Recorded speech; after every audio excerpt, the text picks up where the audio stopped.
Hey guys, it's that Dividend guy coming at you with another Robinhood portfolio update. Happy Thursday. Hopefully everybody's having a GGD, a great green day in the market. You know, I always wish the best for my viewers and subscribers. So for today, we're going to go over the overall portfolio value. We're going to go over my buying power and where that exactly went.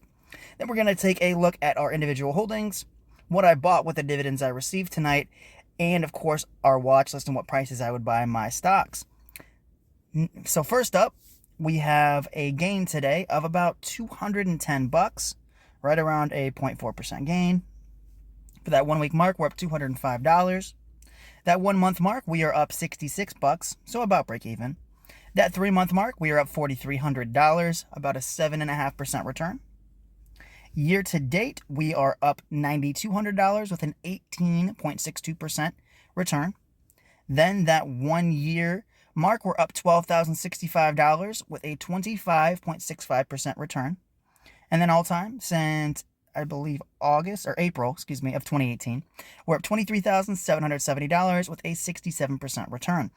Guys, I had a buying power of about 500 bucks. Now it is 63.77. I bought 2 shares of Apple with that dividend income that I got from Altria. So I did get paid that 326. I had 197 in the account. So as of right now, with that realty income dividend coming in about 5 days, I'll have a little over 100 bucks in the portfolio. I'm going to let that sit and use it next month. So jumping into the portfolio, we've got realty income sitting at 6180, 171 shares, $10,500 worth of market value. Average cost is 6502. 18% of the portfolio is in realty income. Today we are down $1.71. Total, we're down about $550. So about a 5% loss here on realty income, with the dividend coming in, as I said earlier, on October 15th of $45.06. So guys, this is a good buying opportunity here with realty income. It's not one of my pillar stocks. So this is one of those that I would happily add to if it was a focus. But as of right now, my big focus is going to be putting more cash into Apple, into Visa, into Google, and into Coca-Cola and Berkshire. So Apple and Visa are going to get the majority of my free cash. Now, that's not to say that other companies, like if AbbVie dips, I'd definitely buy more of that. If T Rowe is remaining at a good price, I'd be interested in adding more shares. So I wouldn't be opposed to adding to realty income at these levels. In fact, it'd be a great opportunity to cost down average. But I'm more focused on those pillars, and realty income is already such a big position.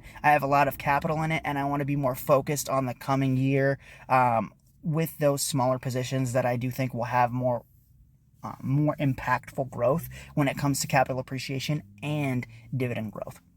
Next up, we've got Altria, which just paid us tonight, sitting at right around 50 bucks per share, 320 shares, $15,900 of market value. Average cost is 47.27. 27% of the portfolio is in Altria. Today, we're down about 130 bucks. Total, we're up $818 with a 5% return.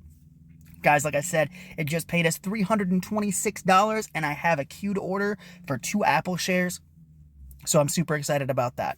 So Altria does its job very well. The whole point of this portfolio is to use dividends from this month to buy a stock next month. So Altria is just such a big payer that, plus with the cash I had left over and the big payment that I get from Altria, I was actually able to buy 2 shares of Apple, which I'm super excited about. So Altria is one of those that is going to grow over time. I will eventually put some more cash into it, but as you guys can see, it's already almost a $16,000 position. Almost a third of my money is in the position. So this is one of those that I'm going to keep it where it's at, and I'm just going to add to Apple and Visa to lower this overall percentage. Next up, we've got Coca-Cola sitting around $69 per share. 15 shares, $1,039 worth of market value. Average cost is $60.54. 1.7% of the portfolio is in Coca-Cola. Today, we're down $4.05. Total, we're up 131 bucks with a near 14.5% return. Guys, this is such a big jump in price. I'm not going to be purchasing it here. I don't think Coca-Cola is worth a 14% premium in my price difference. So if it was, say, around $61 or $62, I might consider buying it there, but I really do want it around that $60 range. I love Coca-Cola. I'm very loyal to this brand. I buy Coca-Cola products all the time. It's my favorite pop, favorite soda drink, whatever. It is my preferred choice. If I'm at a barbecue, I'm grabbing a Coca-Cola. So it's one of those that I have an affinity for the brand. I love it. I do want it to be one of the pillars, but I'm more focused on Apple and Visa as of right now. But if this goes down in price, I will add more to Coca-Cola. Then we got Apple, which I do have a cute order for. It's sitting at $229.22. We have 6 shares, but it will be 8 by tomorrow. You guys can see that limit buy. I just queued it up after work. $1,300 of market value. Average cost is $210.88. 2.3% of the portfolio is in Apple. Today we're down $2. Total we're up $110 with an 8.8, about 8.5% return here. So I'm happy to buy Apple at these prices. I'm excited to add 2 more shares, so that share count tomorrow will be 8 shares. Close to well, geez, it'll be at 400, so almost an $1,800 position. So that 2.35 is going to be going up tomorrow as well. So it'll be a bigger position in the portfolio. Next up, we've got AbbVie sitting right around 200 or right around $195 per share. We have right around 100 shares sitting at 95 shares there, $18,000 worth of market value. Average cost is $95 and right around 20 cents. 31% of the portfolio is in AbbVie. Down $38 today. Total up $9,400 with a 104% return. Guys, this is by far my biggest tree within the portfolio, and I do think it will be very fruitful. So I'm not going to be cutting it down. This is going to be by far, I think, my best overall investment for the next decade. So the only reason I would sell out of this is if it cut the dividend, or if if their major drugs changed in a way that they can't combat. So I've done a lot of extensive research on AbbVie. I bought it during an acquisition. I thought that the two companies together would work well, which is not always the case. When AT&T bought DirecTV and Warner Brothers Discovery, they did it with a crap ton of debt, and it really stopped them from growing. I mean, telecom is a really capital intensive business anyway, so for them to try to like diversify kind of made sense, but they took on way too much debt. So that did not happen with this acquisition.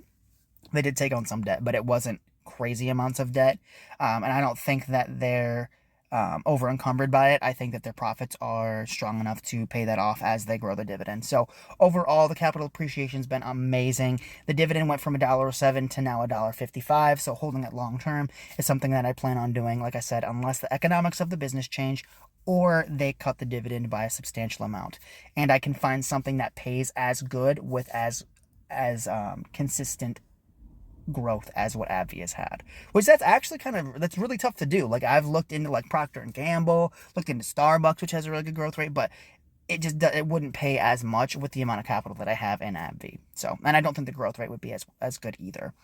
Next up, we've got Visa, $277.33. Got 1 share. Average cost is right around $270. 0.5% of the portfolio is in Visa. I want to get that up to like 20%. I would be happy if this and say like an Altria or Realty Income switched positions with the total amount in the portfolio. Today we're up 40 cents. Total we're up $9 with a 3% return. So I'm definitely in a buy range here for Visa. It's got great capital expense. Like it's got a great revenue growth. It's got really good reinvestment opportunities. So overall, I think Visa's just such a strong business. They've got great margins. They've got a huge moat. They're known around the world. So overall, guys, I love Visa. It will be one of the biggest positions, and honestly, I wouldn't have a problem with it taking over the biggest spot with Apple, and I wouldn't be surprised if it does that someday. I just need to add a lot more capital to this position. Then we got T. Rowe Price, which is a buy for me right now at 108. We have 101 shares, $10,900 worth of market value. Average cost is right around 110 per share. So down a little bit here. 18.5% of the portfolio is in T. Rowe Price. Today we're up about $60. Total we're down 168.01, down about 1.5%. So a small buying opportunity here with T. Rowe Price. So this is definitely one, like I said, with Realty Income. It is below my average cost, but it is almost an $11,000 position, almost 20% of the portfolio. So my goal is to buy more Visa and buy more Apple and buy more Coca-Cola when it's at a good price to lower the percentages within these bigger positions. So, and keep in mind, guys, the reason AbbVie is so big and Altria is so big is because they've grown over time, right? Like, I've reinvested dividends and the stocks have gone up. So And I do think that T Rowe has an opportunity to double here at these levels. So overall, I'm really happy with this T Rowe price position. Nothing against the company. I'm just going to use this to buy more Coca-Cola. And then, guys, on the watch list, we've only got 2 stocks right now. Google, for me, is definitely a buy below like 170. I'd even consider it 175 a buy. So I'd be happy to buy some Google here. I'm just a little bit more focused on Visa at the moment, and I do want to see how the DOJ handles the lawsuit with Google. I'm not super worried about it long term. I just want to see what they're going to say they need to spin out or take out of the business. I do think that they could create some really good shareholder value overall with that too. If they have to spin out something like cloud or YouTube or something like that, I do think that it would create shareholder value because the numbers that those businesses bring in are massive. So even if they have to spin off a business or something like that, I do think that as long as search and YouTube stay together, I'm going to be happy owning Google for the next like decade. I watch YouTube. I put videos out. I try to do it on a daily basis. So why not own the platform that I'm the most active on? And then, of course, Berkshire Hathaway, guys. I want to own that insurance float. I really want to own See's Candy. Honestly, when it comes to brands that I'm willing to pay up for, that is in like my top 3 or 4 businesses. Like Coca-Cola, I love the product. I'll buy it forever. Levi jeans, they're just comfortable. Like, I love them. Like, I don't want to buy any other jean brand. And then See's Candy has the best, I think the best candy that I've ever had in my life. So I would definitely pay up for that. And then there's a local pizza place called Godfather's Pizza that I think has the best pizza. So there are things that, and Leonardo's, there's a burger. It's actually a pizza joint, but they're known for their burgers. I'd rather buy a burger there than like anywhere else. It's the best burger I've ever had. So there are just certain things in life that you like get attached to. Coca-Cola is one of those things. Apple is one of those things, and I think Berkshire. I've been to multiple meetings as well as I understand most of their businesses. So, and I understand capital allocation. I love investing, and I am interested in the businesses that they will buy in the future as well.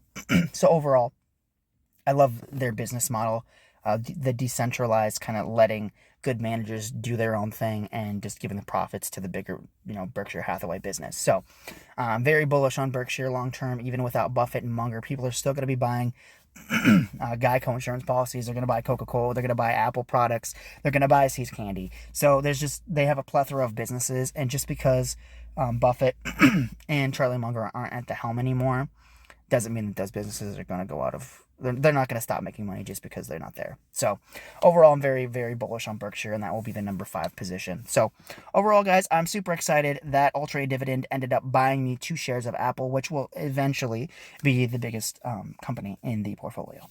So with that being said, guys, thank you so much for watching. Remember to hit the subscribe button on my channel, That Dividend Guy, if you enjoy the daily uploads. I do apologize I'm a little late tonight just because I did it after work instead of before work. So bear with me on that. But remember to subscribe, hit the like button on the video, and I will see you guys tomorrow with another Robinhood portfolio update. Take care, guys.